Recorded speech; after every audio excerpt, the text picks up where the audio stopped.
I think one of the big reasons why this industry is in so much turmoil and problems, not only because of failed leadership, is because a lot of gamers forgot why people actually buy or play video games in the first place. A lot of gamers have been conditioned by people online that have no idea about the competition and the status of the game industry and gaming in general. A lot of the founding principles that made gamers excited to play video games have been completely just tossed aside and washed up with different type of silly things when it comes to gaming, like, oh, I need to have 10,000 features that have nothing to do with gaming, or I need to be able to watch this or watch that, instead of saying, you know what, this is what makes a game fun. This is why I want to buy this system, or this is why I want to buy this thing, because it has these great games that I'm excited for. And I'd probably say nothing says this better than certain Steam Deck fans that still to this point do not understand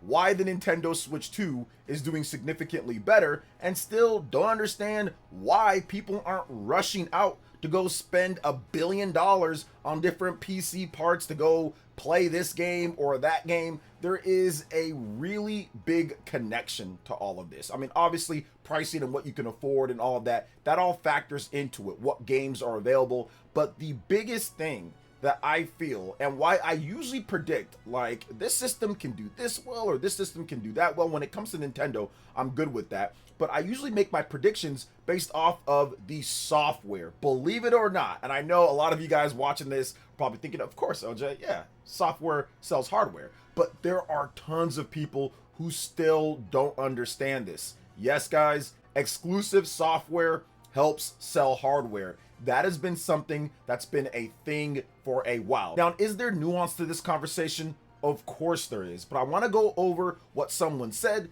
and some other things to kind of just reinforce what I'm talking about here, and how we can kind of correct course and get back on track for this gaming industry to understand why people play games and buy games in the first place. Now, this is not a one size fits all, and it's just going over one aspect that's a very dynamic and fluid industry. But before we continue, we are giving away a Nintendo Switch 2 at 140,000 subscribers, or on September 1st, whichever comes first. Subscribe, like, comment. The winner will be chosen at random, and it's a worldwide giveaway. Thanks, peeps. So over on Twitter, I saw this comment, and I've seen variations of this type of comment, and that's why I decided to make a video on it. But on a thread, this was in response to someone talking about how the PlayStation and Xbox screw-ups have gotten way more people buying a Nintendo Switch 2, and the fact that it's a successful system and people are just enjoying it. So somebody responded with that, saying, well, they doubt that's going to be a thing. Buying a Switch 2 doesn't make any sense because the prices are still high. Although, once again, the Switch 2 prices are actually well below the Xbox Series X and the PlayStation 5, especially the PlayStation 5 Pro, and of course PCs, so that didn't really quite make sense. So they asked to explain, like, what do you mean? Like, the prices are lower? And the person responded with, it doesn't. But the PS5 can at least be used to run other games or browse apps. Same with Xbox. The Switch only runs Switch games, and games available aren't worth the price tag. I own a Switch and don't see any reason to upgrade anytime soon. So this is one of those classic, the world revolves around me, and I can't objectively look at the actual sales numbers or the reviews or the millions of copies sold when it comes to Switch hardware, Switch 2 games and all that. Like, I can't look at all that. I just have to look at me, my own personal opinion, and I don't care what other people are doing factually. All I care about is myself. But this is a silly statement on multiple different fronts, and like I said before, I'm not just randomly quoting one person. This is something that's happened in variations of this type of comment I've seen all throughout social media, which gets people, I would say, they are baffled by why the Nintendo Switch 2 continues to sell well. So I quote tweeted that because, once again, I've seen it so many times and I've left it alone, but I wanted to talk about it a bit more. And I wanted to kind of give some people some knowledge, because I've been covering the gaming industry for a decade plus now, and I've been playing games for nearly 4 decades now. So I said this: Nintendo has been selling exclusive software to sell new hardware for decades now to great success. It's always funny when I see people act like this isn't something millions of gamers want when it's been this way for decades now. There's a reason why it only took the Switch 2 3 days to outsell the Steam Deck. Now, they did respond to me, but the response is more nonsense, not necessarily understanding what happened or what I'm even trying to say. I'm not saying that you have to love or you have to like Nintendo Switch 2 or think that the games are great. I'm not saying that at all. What I'm saying is that there is factually millions upon millions of people who extensively and exclusively buy hardware because of exclusive software or because they want to play games. And this is what I was talking about before the industry kind of gets veered off track.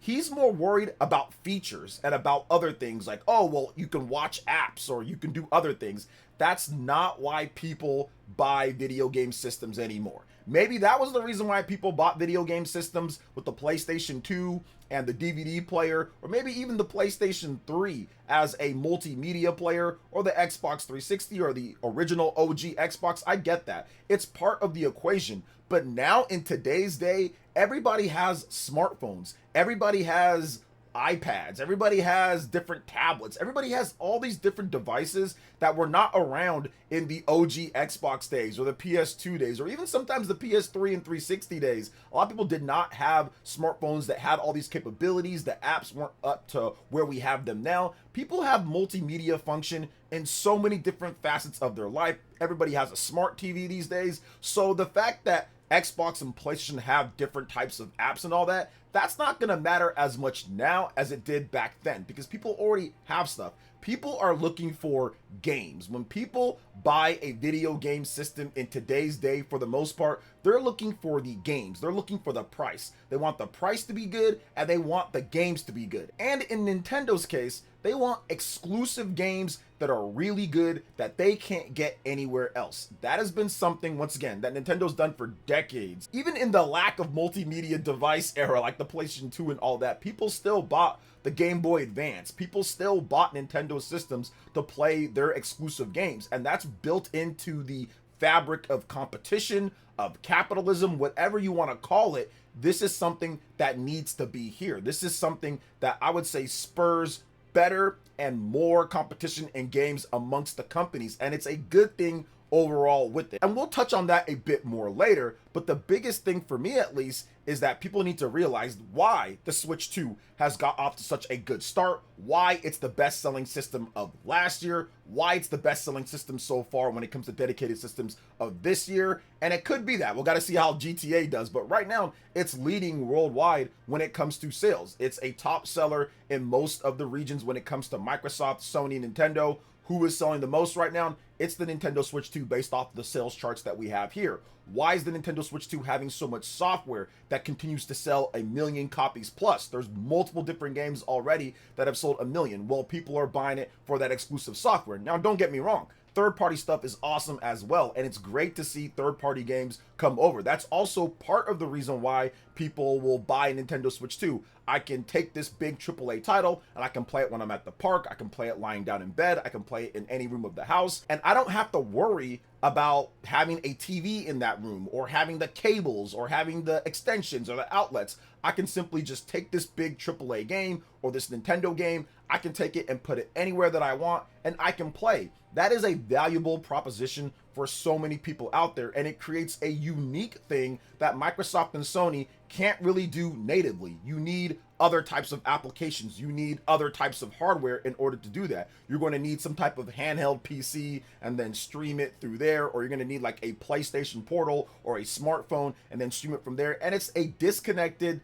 not very good experience that goes through online or Wi-Fi or something like that. It's nowhere near as cool as taking the Nintendo Switch 2, taking it off the dock and having the game right there, or taking the system, putting it on the dock, and then you have it right there on your TV. And these are the things, once again, why the Nintendo Switch 1 obviously sold good, and that didn't have the type of AAA third-party support the Switch 2 is getting, and now that's just transferred over to the Nintendo Switch 2. Now, is the Switch 2 going to sell as much as the Switch 1? Probably not. It's hard to follow up one of the greatest selling systems of all time. It's right there in second place with 155 million units plus at this point. Yeah, it's hard to sell that many systems. Only one system has ever sold more, and that's the PlayStation 2, and only one other system has ever sold even 150 million units overall, and that's the Nintendo DS. So it's very hard to hit those sales numbers, but can they be super successful? And like I stated, sometimes it's hard for these Steam Deck people that sit there and kind of go through different types of applications and downloads and features and all that.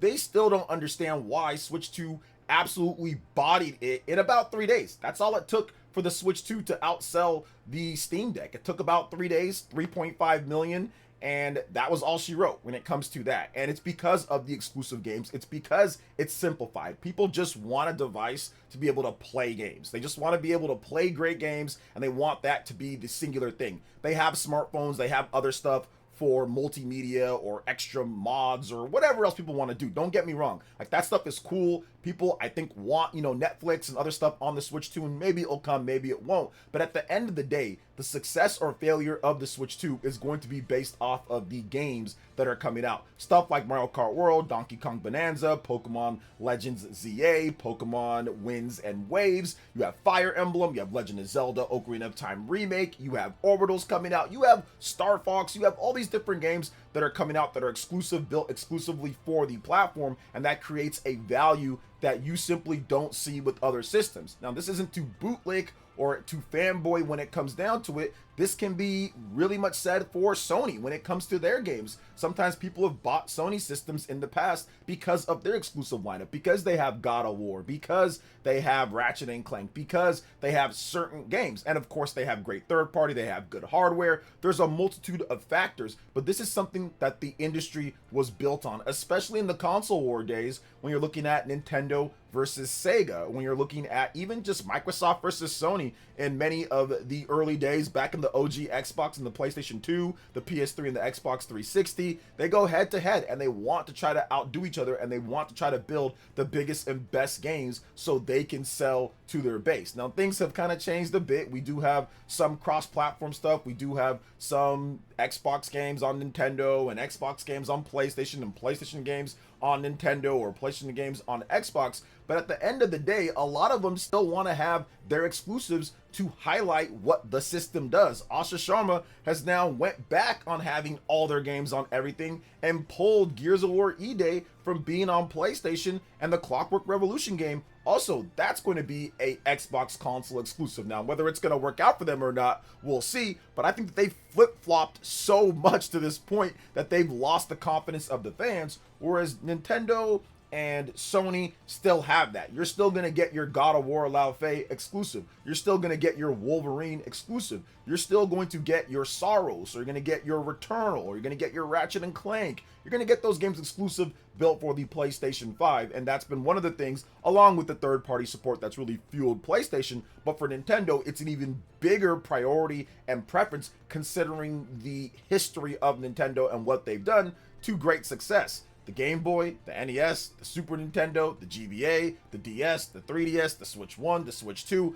I mean, it goes on and on. Had some failures here and there. You've got Virtual Boy. You've got the N64, not a complete failure, but obviously didn't sell anywhere near the PS1. But you've got a lot of things that they've done over the years when it comes to their exclusive software to really sell and push the hardware. That has completely changed the gaming industry at this point. So I do think that it's important. I think that that's one of the reasons why Switch 2 is doing so well and why it's beating out the Steam Deck and all of these portable PCs. It's not just Steam Deck. When it comes down to it, the Switch 2 is curb stomping all of these portable PCs. But I think, once again, this is one of the big reasons why the Switch 2 is doing so well. That exclusive software is going to be something that Nintendo's going to do for a very long time. Now, I'm not saying Nintendo's never going to have software on other platforms. I mean, one of these days, I think that they might put like Mario Sunshine on a PC or something like that. I mean, sure, it could happen, but I do think that they are going to build exclusive software to sell whatever hardware they're doing in the future, whether that's a dedicated system or built into a TV or built into just a subscription service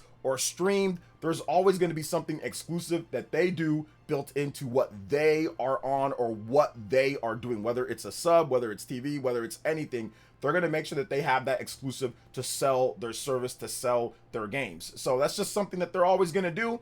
And once again, it's been great success since then. They have obviously a massive company that doesn't do layoffs, that has thousands of employees, and constantly pumps out great games. And that type of, I would say, confidence is what makes Nintendo so unique in this industry compared to Microsoft and Sony, because you'll see layoffs like crazy for those companies. You will not see consistent games, but they're focused on other things. They're focused more on power, they're focused more on tech. And like I said, you can talk about what you want to talk about, but look at the layoffs, look at the studio shutdowns, look at all the destruction that's happened over this generation, and ask yourself, who's actually doing it better? I mean, I think it's kind of clear to see at this point. But what do you feel when it comes to everything that we talked about here? Let me know in the comment section below. All right, peeps, that wraps it up for this video here. Thank you so much for watching. I do appreciate it. Please make sure you hit that like button, subscribe if you're someone new, click that notification bell, and check out my other industry analysis and discussion videos right here on screen. Thanks for watching. We'll catch you for the next one. Peace.